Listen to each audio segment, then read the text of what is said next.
Hi, welcome to James Miller Lifeology, where we learn to simplify and transform your spirit, mind, and body. My name is James Miller. I'm a licensed psychotherapist and a composer. Thank you so much for tuning in today. Let's get started. I really wanted to take a quick second just to thank all of you who continually support and listen to James Miller Lifeology Radio. It has been such an exciting adventure for me. There are so many amazing things that are happening over here that I definitely want to share with you. So for the next few months, every person who signs up for my free newsletter will be entered into a drawing. In this monthly drawing, whomever wins will win a free 30-minute Skype call with me, James Miller. I will help you simplify and transform your spirit, mind, and body. So go to my website, jamesmillerlifeology.com, and sign up for my free newsletter there. Who knows, maybe you will be the lucky winner. So sign up today. Did you know that on jamesmillerlifeology.com, you can enroll in the academy I created for listeners just like you? I've created courses you may take at your own pace, which will help you simplify and transform your spirit, mind, and body. Enroll in one of the classes today.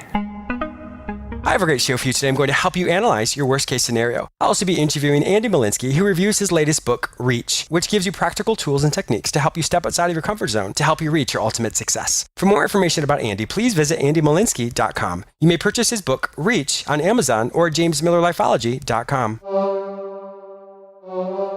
I have some exciting news. Did you know that I'm on the radio 3 times a week? You may hear me on this same station on Tuesdays at 1:30 p.m., Fridays at 9:30 a.m., and Saturdays at 12:30 p.m. You may also hear me on iHeartRadio, as well as on all the other major podcasting platforms, such as iTunes, Google Play, Stitcher, and many others. Simply search for the show name, James Miller Lifeology.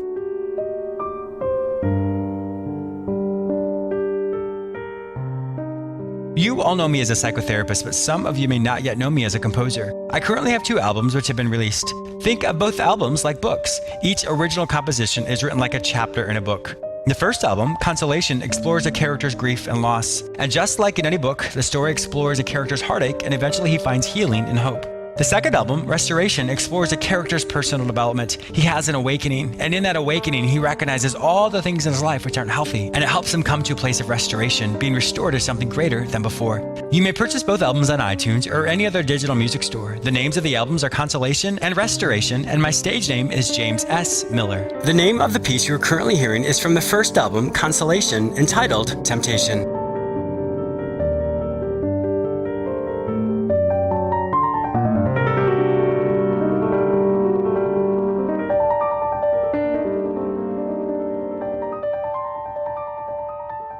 A quick example of one of the courses you'll find in the Academy entitled Spirit, Mind, Body, the Perfect Triad. This non-religious course helps you understand how your intuition, or rather your gut, your logic, and your body all work together to help you overcome any obstacle you may face. Enroll in the class today. Goldfish range in size from just a few centimeters to over 1.5 feet long. The most influential factor in how big they grow isn't diet or age, but the size of their environment. If they're brought up in a small fish tank, they remain small. If they spend their lives in a large aquarium or perhaps a garden pond, they have the capacity to grow much bigger. Are you any different? If you live in a small world, letting your worst-case scenario fears stop you from growing and developing, or are intimidated to step out of your comfort zone and stretch yourself, you stunt your own growth. You'll end up with a small life with unimaginable goals, narrow-minded perspectives, negative attitudes, and small, if any, positive impact. The advantage that you have over goldfish is that you get to choose the environment in which you live. Challenge your fears and become the person you were meant to be. Analyzing your worst-case scenario. Anytime we want to make a change, often we have fear and anxiety that plague us. One of the things I typically do to help my clients is I really challenge their belief system. Often we perceive this worst-case scenario fear and think it's going to happen, and it automatically stops us from trying something. In psychology, we talk about how our belief system, in other words, our thoughts, determine what our emotions are. Our emotions then determine what our body does. Let's think of this in a practical way. When you're trying to make a change, if you all of a sudden have this belief system that your worst case scenario is going to happen, those thoughts become your belief. Your belief then causes this fear and anxiety and worry, which then changes your emotions. And then those emotions cause you to be reactive. So if you're fearful of something, well, you're not going to try it. You're going to run away from it, or you're going to become paralyzed and not do anything at all. So it's so important for us to really look at what is our worst case scenario fear. When you can look at the worst case versus a realistic outcome, it helps you separate between what is fantastical, or in other words, what is worrisome, or what is anxiety driven.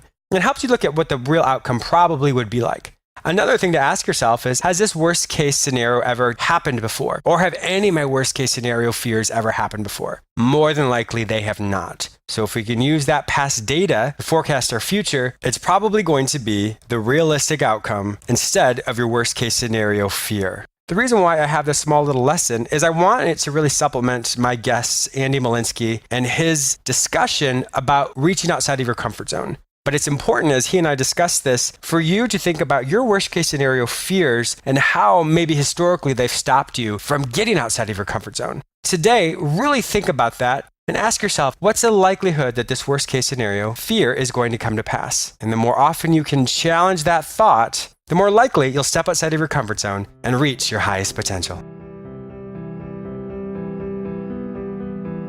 Do you feel frustrated and totally confused when it comes to dressing? Do you have a closet full of clothes, yet still nothing to wear? Hi, everyone. I'm Liana Shauli, the founder of Image Therapists International. And for over 25 years, I've mentored everyone from celebrities to CEOs in matters of their personal style. And celebrities, believe it or not, are really frustrated, just like you. Anyone can learn personal style. You just need to know what system is and how to apply that to your body. Most people have absolutely no idea that dressing is a learnable skill, which can totally transform your life. That's why I created the process of image therapy. We undress your spirit so we get to dress your body. You don't need to be famous to benefit from this powerful process. Just be open to learning, because transformation happens from the inside out as you learn to use your closet like a toolbox for your empowerment. And to start your personal style exploration and to receive this beautiful gift that I have for you of your own image blueprint, please join me today at betheoffer.com. Did you know that I have a YouTube channel? That's actually how Lifeology started. I have well over 150 episodes that I've created specifically for you. I do know many people struggle with listening to a full 30-minute show, so these YouTube episodes are about 3 minutes long. Each episode teaches you one simple lesson that you can practice daily, which will help you simplify and transform your spirit, mind, and body. Simply go to my website, jamesmillerlifeology.com, and subscribe to my YouTube channel there, or go to youtube.com and search for my name, James Miller Lifeology.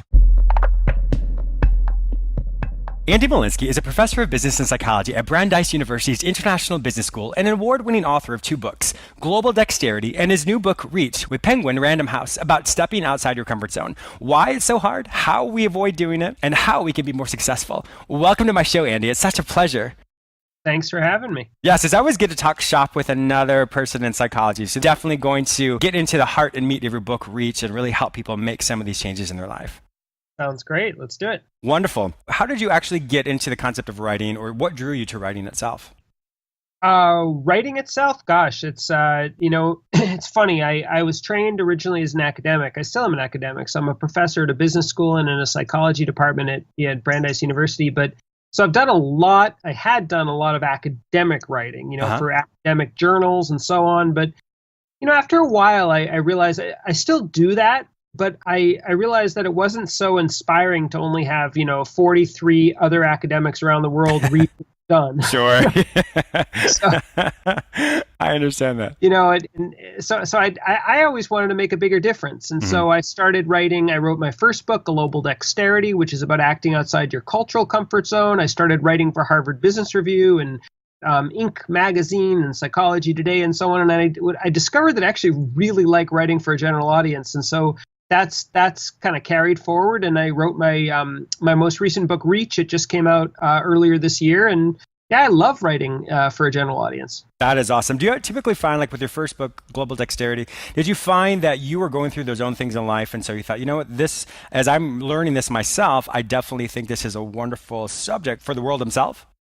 Yeah, so yes, in part. So for my first book, I lived in Spain. I actually studied in Spain in college, and I also lived abroad in France. I worked in France, and I also during my PhD dissertation, my doctoral work was about the challenges that Russian professionals in the United States had when they were trying to interview for jobs and network, and the whole process of networking and looking for jobs in Russia was so different. Wow.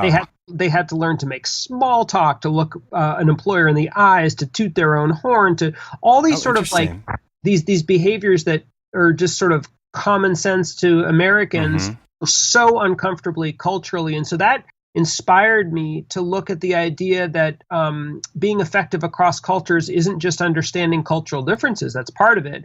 But it's the ability to step outside your cultural comfort zone. And so for years, I was interested in this topic, and I wrote a lot of academic stuff on it. I taught and I trained and I coached people as they tried to step outside their comfort zones. Uh-huh. And then, of course, as I said, I was in France and Spain myself. So I think the combination of all those things inspired me to write the original book, Global Dexterity. Wow. And that, it's so interesting that you would say that regarding the dissertation itself. And like I said, things that we would necessarily take for granted on our on our own over here. Yeah, exactly. So so switching gears here, because I definitely want to talk about your book, Reach. I think that's something when I was actually reading the reviews on it and just reading so much about it, it's such a prevalent topic. Why don't you give my listeners a little bit of the synopsis of it? And we're definitely going to jump into some of the key elements there that I would really like for us to discuss as well. Sure. So this book, too, by the way, is about my own experience. I mean, the whole book's not about my own experience, but it was inspired by my experiences. So the feedback I got about Global Dexterity was, hey, this is really cool. And you know what? The idea of acting outside your comfort zone isn't just something that happens across cultures. It happens in our everyday lives. People would write into me, like engineers, I remember, wrote into me saying, you know what, I struggle making sales. People would say, I struggle making small talk. I struggle networking. I can't public speak. I want to be more assertive, but it's just not in my nature. And I started to see this time and time again. And then I reflected on my own experiences, and I have struggled with all these things over my career. And so that all inspired me to write the book Reach. And so Reach is a book about why it's so hard to act outside our comfort zones. I mean, we know it's hard, but why specifically is it hard? How do we avoid doing it? And then what can you do to be more successful? And so this is a book, by the way, where it's not, the how to be more successful part. In other words, the practical part is not like it's not a throwaway at the end. It's like the meat of the book. Oh, gotcha. Okay. So the first part of it's just or the premise of it is essentially helping people recognize what their comfort zone is, how they can step outside of it, and then you give specific tools and techniques to really help them. Absolutely. Yeah. Wonderful. Why do you think most people struggle with that overall? So what so I should tell you, I also did, as is my nature, I'm a researcher. I did a lot of research for this book. So I spoke with managers, I spoke with executives, doctors, police officers, actors, students, priests, rabbis, even a goat farmer, which is sort of oh my goodness, funny backstory on that. But if we have time, I could tell you about that. But basically, and I looked at all sorts of situations, like we talked about, like people who are afraid to network, to public speak, to be more assertive than they're used to deliver bad news, and so on. I found that the challenges, the sort of why is it hard question, boiled down to 5 different things. And across all these cases, the first is authenticity. The idea that Matt, you're stepping outside your comfort zone. This is not me. I feel like an imposter doing this. I just don't feel like myself. That's one challenge. Another challenge. Second challenge, likability, the worry that people will, sort of the anticipated worry that people will hate this version of me. If I act more assertively than I'm comfortable with or that I'm used to, people will hate me. People think I'm a jerk. That's real. That's what people feel. And I do think that's also when you look at it from the different standpoints, as far as like right now, I'm a radio host. When I'm with my friends, I'm a friend. And so when people don't understand how to really morph into the different role that we're playing, sometimes they often think that people are going to think of them as a friend instead of the radio host, or they think of it in a different way where they don't realize they have to be more assertive and more commanding in a different role they play, and not really having that confidence to really be as consistent as how they should be when they do this new role, that their new venture that they're in. Absolutely. And these roles aren't necessarily in their current repertoire, right? They're adding to their repertoire or trying to. And so they worry they won't be authentic. They worry they won't be likable. They worry they won't be competent, like they'll be bad at it. And by the way, not only there's a private and a public side of that, not only do they feel sort of privately that they're bad at it, but they know or they sense that other people can see that they're bad at it. That's it being false or duplicitous of some sort. Yes, it can definitely ring true. Yeah, and so it's like, and then there's a couple more too. There's resentment. Some people are actually resentful that they have to adapt and step outside their comfort zones. I've spoken with a lot of introverts for this book who get very frustrated that the sort of the working world in the United States, at least, is so geared towards extroversion. And that introverts will tell me, it frustrates them to no end that that it's not always just the quality of their work or their thinking that matters and that enables them to get that, plum promotion or that opportunity, but it's their ability to chit chat with a boss or make small talk or whatever, and which is really hard for them, and so that really frustrates them. So that's resentment. So the point is that there's a series of different sort of pain points or psychological roadblocks that I talk about: authenticity, likability, competence, resentment, and so on. And this is what holds people back. Well, for those, because that makes so much sense on so many different levels. But when people conceptualize what their comfort zone is, how is a comfort zone actually created? Yeah, it's interesting. I think that we all have different comfort zones, right? From our sort of personality, our life experiences, what we've been exposed to, and so on and so forth. And so I think it differs, for different people. Some people have very narrow comfort zones. Like I think I talk about, I know I talk about Larry David, from Curb. Sure.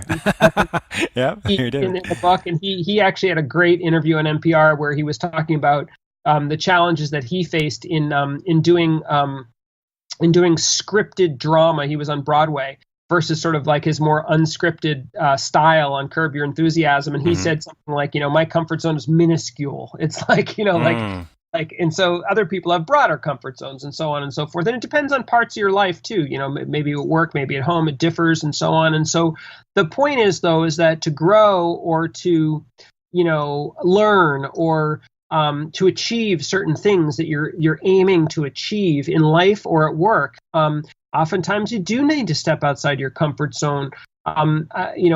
Professionally, I know for myself, to become an author, to become what they call a thought leader, I've had to step outside my comfort zone, speaking in public and doing social media and tooting my own horn and so on. That's been challenging for me. And then personally, I think like there are all sorts of things that have been outside my comfort zone personally. One, I think if I sort of rewind, was having kids. That is totally different. Yes. Big time. And that's not something you can walk away from. Like, oh, it's like a job. I don't like the job, so I'm leaving. No, it does not work that way. No, it's true. And, I remember, it was very much outside my comfort zone. My kids now are older, and they bring me tremendous pleasure and pride. But back then it was very much outside my comfort zone. So my point is that, you can stay right in your comfort zone. And in some cases, it's actually probably a good thing, at certain points in your life to stay inside your comfort zone. But to grow, to learn at certain sort of transitional points in your life, it's just going to happen. And so that's why this is so key. Yes, it definitely is. And so when people can recognize that, all right, this is, I'm feeling a certain way. I mean, obviously our body is going to tell us that we're feeling uncomfortable. I mean, there's many different ways it plays out in our emotions and in the way our actual physiological part of our body and the behaviors of that.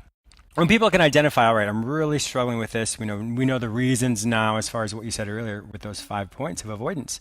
How do they then bridge that? I know you have three key elements that really help people identify their behavior and then allow them to accomplish what they're trying to do. Yeah, so this is what I found it all boiled down to from all the people I interviewed, and from my own experiences, and then also I have created an MBA class in the business school where students have to choose a situation outside their comfort zone. Oh my goodness! And so I get to see that firsthand. So from all these sources, I felt it all really boiled down to three things. So the first is conviction. Having that deep sense of purpose, it's almost like giving yourself psychological permission in a way to like do something that just runs against the grain of everything that you'd want to do. And for some people, that source of conviction is professional. For a lot of people I meet, like for instance, I've always wanted to be a leader. I've always wanted to be a business owner. I've always wanted to be an entrepreneur. And if I have to do X, Y, or Z to do that, I'm going to sort of hold on to that ambition that I have, and that's going to push me through. For other people, it's personal. So it's that drive, it's that buy-in, it's that belief system that says this is right for me. I don't know how it's going to happen, but this is right for me, so I'm going to do it regardless. Absolutely, and as I was going to say, it's like it could be personal too. Like I mentioned my kids before. For me, oftentimes, if I'm trying to coax them outside their comfort zones, which I think is important as a parent. Sure. I look at myself in the mirror and I say, whoa, am I avoiding things when I'm telling my kids to approach them? So that ends up being a super strong source of conviction for me. Whatever it is for you, find it, embrace it, use it. That's the bottom line with conviction. Wow. That's really true, because obviously it'll be the foundational piece, because when you do start to lose that endurance, when you do start to second guess yourself, you can go back to the reason why you did it, and then you can re-buy into that concept again, which then helps you move forward. Yeah, absolutely. That's a nice way of putting it. And it's in everyone has something, right? And it has to be true, and it will be true if you really, think about it. Yeah. And then you have to have that clarity as well. Right. Clarity would be a second thing. And clarity is interesting. I found a lot of people, including myself, when they do approach situations that they're afraid of, their emotions often get the best of them. The image I always have in my head when we think clarity is a boat at sea in a storm. And you've got the boat being rocked back and forth. And that's almost like the analogy of your emotions rocking your perspective back and forth between sort of like the absolute worst case doomsday scenario. So if you're afraid of public speaking, and you're considering stepping outside your comfort zone, you're saying to yourself, I'm going to be a total fool. I'm going to make a fool out of myself. I might even faint on stage. I'm never going to do this, right? It's sort of like catastrophizing. Yeah, I was going to say that. Yeah. Yeah, catastrophizing.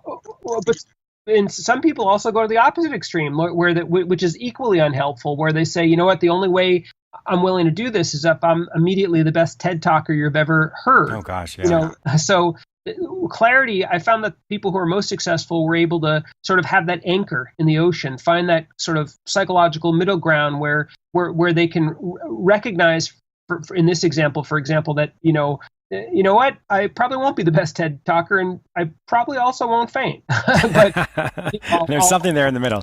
That definitely goes back to when you can review your worst case scenario and say what's probably more likely to happen. That whole cognitive behavioral therapy approach, exactly. As far as let's be realistic about this and not so catastrophic. Exactly. Exactly. And that's really important. I think people in these types of situations really need that sense of clarity to move forward. So you got conviction, you got clarity. The third is customization. And I have to say, this is probably the most kind of surprising / exciting piece of this framework. It's the way I like to describe customization is almost like a tailor. You buy a pair of pants, you buy a suit, you buy a dress, whatever it is. You probably can't wear it right off the rack. You probably need to tweak it here or there in little ways. And you can do the same. Again, it's an analogy. You can do the same with your behavior. There are ways that you can customize your experience, whether it's body language or a prop. Some people bring a prop, and I can give you some examples. Staging the context, timing, even your actual literal language. There are many ways. You have more power than you think to take a situation that might even feel outside your comfort zone for sure, and maybe out of control, and really gain some control by customizing it. So I really like that, because it does help you feel like you're not so alone. If I know that, okay, well, if I have to give a huge talk, well, it's okay to maybe have cue cards, it may be okay to have a teleprompter, or to maybe okay to, if I'm getting overwhelmed, to pick up my bottle of water and have a drink. Those types of things give you the leeway to say it's not so confined, and it is okay. It allows that person to recognize that it doesn't have to always be them. They have to be on 100%, because once again, that's just exhausting. Or I'm on the exact same wavelength as you, or that that there's no one single way. I think a lot of people make mistakes, and they watch other people, and they sort of try to emulate them, but you're watching their highlight reels without sort of understanding what's behind the scenes in a way. Sure. I'll tell you a funny story. You mentioned public speaking. I guess we've been talking about that a little bit. I got a funny email, a cool email actually, from a reader of my book, Reach, and he said when he read this portion of the book, he said he felt compelled to email me. He said that he did this exact thing in terms of customization. He said earlier in his career, he's a banker. He used to have to give talks, and he was terrified of giving talks, public talks. But he would fly one of his best friends. Now, I guess as a banker, you can do this. But he would fly one of his best friends from New York to Boston, which is about an hour flight, to come and sit 8th row center and be sort of that smiling. Neat, yeah. So he literally the anchor. It, right? Yeah. That is amazing. I mean, if you have the means to do that, by all means, yes. And if you need someone to be there for you, then I will allow you to fly me out to your next speaking engagement. But let me just tell you one quick other one. This Sure. one is much cheaper. And this is someone else actually who sent me another email after reading the book. I thought this was super cool. She is afraid of making small talk. She was very shy and had a hard time in social gatherings. She had this epiphany that she could bring a selfie stick to get together. And it was, again, it's like a prop. It's customizing the situation. She said it was a perfect catalyst for her. People came over, asked her what it was. She'd then be in the role of being able to explain it. They would use it. They'd take pictures. They would, it was a way of exchanging emails and so on. It's a buffer. Yes, I like that. Yeah, so it's super cool. Wow, that's really cool. That's really clever of her. I mean, that's really neat that she was able to come up with that.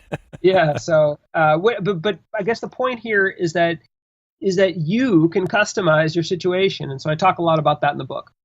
And I think that once again that's so helpful because if people are too regimented or people are think that there's only one way to do it, then to try and fit one person into that peg, it definitely isn't going to work. I mean, there's so many things about this book that I think are going to be so relevant for when my listeners purchase it. Just kind of recap it itself. Just the recognition of why do I avoid these things? What's going on with me? These tendencies that I have, with the authenticity, the competence, the resentment, the likability, and the morality. All of those things. Once you really have that foundational understanding of what that is, it's so powerful because then you say, okay, this is my blind spot. This is why I don't want to do it, but now I have to do it, or it's important for me to do it, or I need to do that. And that, just like you said, the three C's, if you will, the clarity, conviction, and customization, is so helpful and so powerful for people to be able to say, all right, I don't maybe know what I'm doing, but I'm going to figure it out. But I really believe in this, so this is why I'm doing it. So I'm really looking forward to getting the feedback myself from my listeners when they do purchase this book, because I do think it is going to really help them grow and develop in a way that they haven't been able to for quite a while. Great. And you know what? I love to hear from people. So please, if you read the book, please reach out to me. Maybe you'll be one of these stories that I get to tell again. That is awesome. Andy Molinsky, if my listeners want to find out more information about you and about this amazing book and also your other book, Global Dexterity, where would they find this information online? Well, I think probably the best place is my website, which is, not surprisingly, www.andymolinsky.com. It's my name is spelled ANDYMOLINSKY. But don't worry, if you spell the last name wrong, this is sort of funny. I had to buy the domains names, or whatever you call them, of the two most common misspellings of my name, because it's so commonly misspelled. Anyway. That's the best place. I've got I write for Harvard Business Review, Psychology Today, Inc.com. Those are all up there, free resources. I've got videos, I've got quizzes, I've got all sorts of stuff there, plus links to all my social media. I'm pretty active on Twitter and LinkedIn, and I have a author Facebook site. So yes, I love to hear from people and connect to people. So please, find me, reach me, and if you buy the book, let me know what you think. Awesome. So Andy, what I'm also going to do is I'm also going to put your book reach on my storefront, jamesmillerlifeology.com. So if my listeners aren't able to find the book any other place, they can simply go to my website. Once again, that's jamesmillerlifeology.com, and they can purchase the book there. Andy, thank you so much for your time today. It's been an absolute pleasure getting to talk with you and having you share all your wonderful wisdom with us. Thank you. This is really fun. I also want to thank you, my listener, for joining with me today. Please subscribe to this radio show through whichever portal you joined with me. Also, please go to my website where you may sign up for my newsletter, enroll in the Lifeology Academy, watch my YouTube episodes, and read all the articles I've written just for you. If you'd like to become a guest or advertise on my show, simply visit jamesmillerlifeology.com. You may also follow me on all social media platforms under the name James Miller Lifeology, except for Twitter, which is James M. Lifeology. Have a fantastic day, and I look forward to speaking with you very soon.